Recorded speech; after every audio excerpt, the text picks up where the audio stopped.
Hai, hello, salam sejahtera Malaysia. Selamat datang ke channel Fels Lifestyle. Terima kasih kerana terus setia dan bersama di dalam channel ini.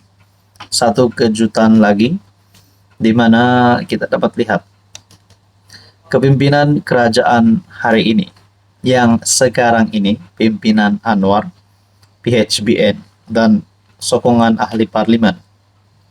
Kita dapat lihat banyak berita baik. Berita baik dari segi pelaburan, pembangunan dan ekonomi dan sebagainya. Tapi ada juga yang mahu Anwar tumbang. Ada juga yang menggesa Anwar letak jawatan, membubarkan parlimen. Tapi siapakah yang layak untuk menjadi kerajaan kalau bukan PHBN? Coba komen sedikit. Saudara-saudara yang saya hormati, kepimpinan daripada kerajaan sebelum ini ada berkata, PN tidak layak untuk memerintah. Tiada kepimpinan PN yang layak untuk menjadi Perdana Menteri. Dan ini satu lagi pendedahan yang saya boleh katakan, tak ada harapan Muhyiddin, tak ada harapan Mahathir.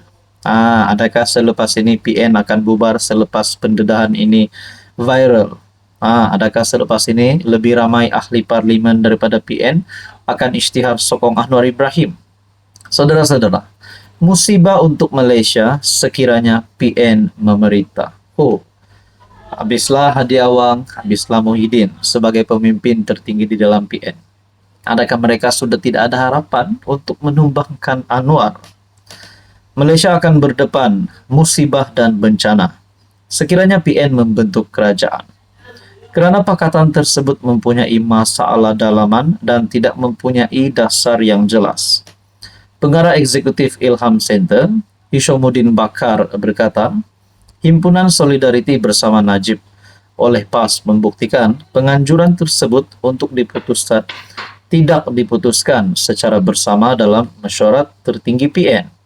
Pelantikan Tun Mahathir sebagai penasihat SG4 oleh PAS dan ketiadaan kesepakatan dalam penentuan calon PM untuk pilihan raya umum akan datang merupakan antara contoh jelas. Sebenarnya PN menghadapi masalah dalaman yang akan menguji kelangsungan hubungan dua parti utama, yaitu PAS dan Bersatu, katanya kepada FMT.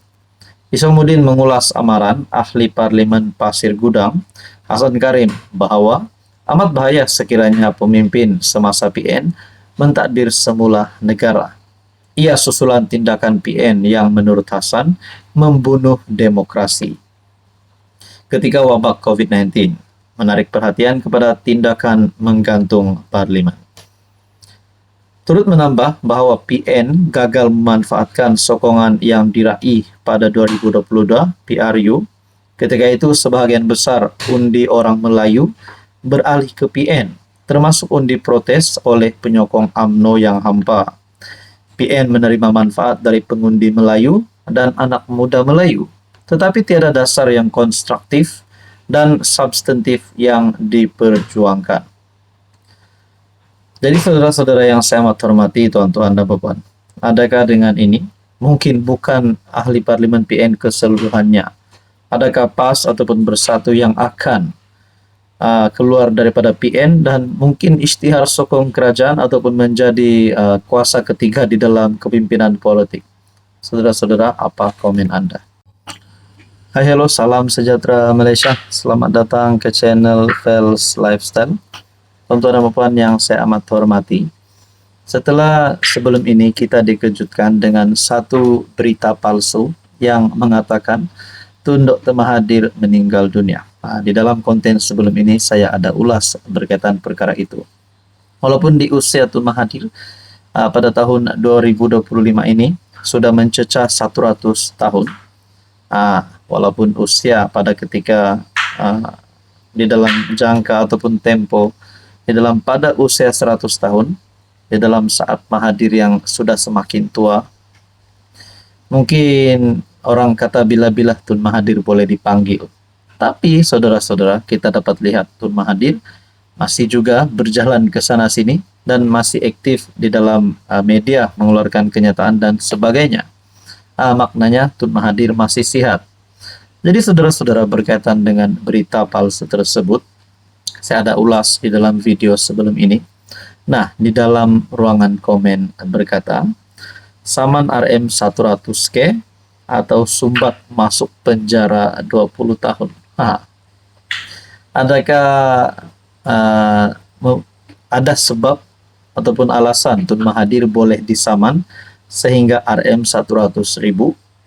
Dan adakah sebab Mahathir boleh disumbat masuk penjara selama 20 tahun? Saudara-saudara, adakah Mahathir telah melakukan kesalahan yang sangat besar ataupun mungkin terlibat dengan salah laku pada waktu pemerintahannya dulu? Kita pun tidak tahu. Tapi kalau setakat 100.000, saya rasa itu mungkin kalau Tun Mahathir memang kita tahu jutawan mungkin setakat begini. Tapi kenapa pula nak saman Mahathir sehingga RM 100.000 kan? Dan juga kenapa pula dilibatkan pula nama Mahathir untuk dipenjara selama 20 tahun? Nah, walaupun ada yang kata Mahathir kritikal, bukan dalam keadaan kesehatannya, tetapi dalam keadaan politik. Karena sekarang melihat Anwar Ibrahim berada di atas menjadi Perdana Menteri, dan beliau pula kalah teruk pada PRU 15. Saudara-saudara, tuan-tuan dan bapak, Anda rasa berkaitan dengan komen salah satu viewers di dalam channel ini berkata, Saman 100K atau Sumbat masuk penjara 20 tahun. Mungkin ini bukan penyokong Tun Mahathir, dan mungkin ini harapan beliau agar Mahathir disaman dan juga masuk penjara 20 tahun. Apa komen Anda? Hai, hello, salam sejahtera Malaysia. Selamat datang ke channel Pels Lifestyle. Tuan-tuan dan bapak yang saya amat hormati, terima kasih karena terus setia dan bersama di dalam channel ini. Satu lagi pendedahan yang buat ramai panas telinga, terutamanya penyokong-penyokong PAS rasanya, dan juga semua yang menyokong walaun-walaun ini yang mengangkat kepimpinan kerajaan negeri daripada parti PN. Mereka kata pemimpin mereka bagus, mereka kata kaki tangan pegawai di dalam kerajaan negeri semuanya baik-baik.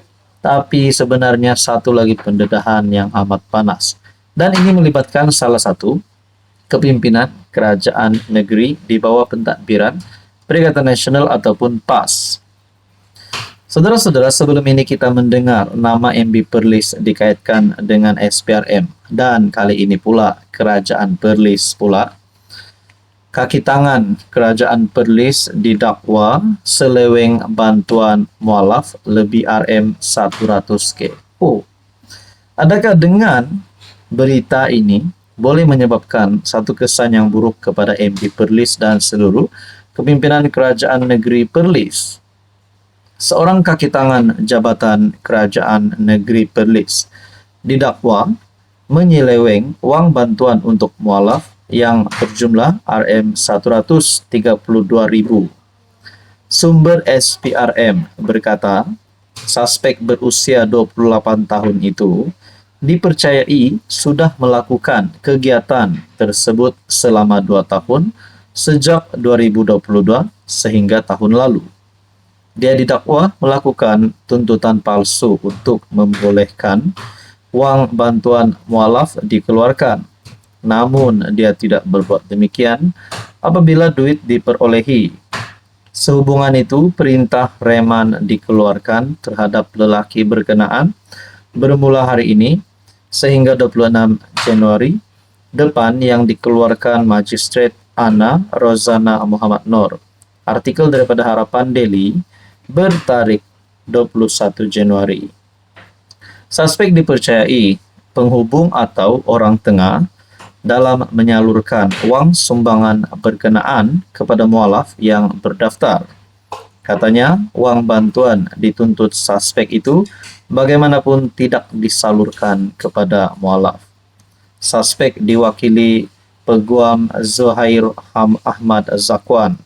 Suspek ditahan 4.30 petang selepas dipanggil untuk memberi keterangan di pejabat SPRM Perlis. Kes disiasat mengikut Seksyen 18 Akta SPRM 2009 kerana tuntutan palsu. Nah, adakah dengan ini kerajaan negeri Perlis akan tumbang? Adakah dengan ini MB Perlis bukan menjadi pemimpin pilihan? Kerana kaki tangan di dalam kerajaan Perlis didakwa seleweng bantuan mualaf. Jumlahnya pun bukan sedikit, lebih RM 100K. Apa komen Anda?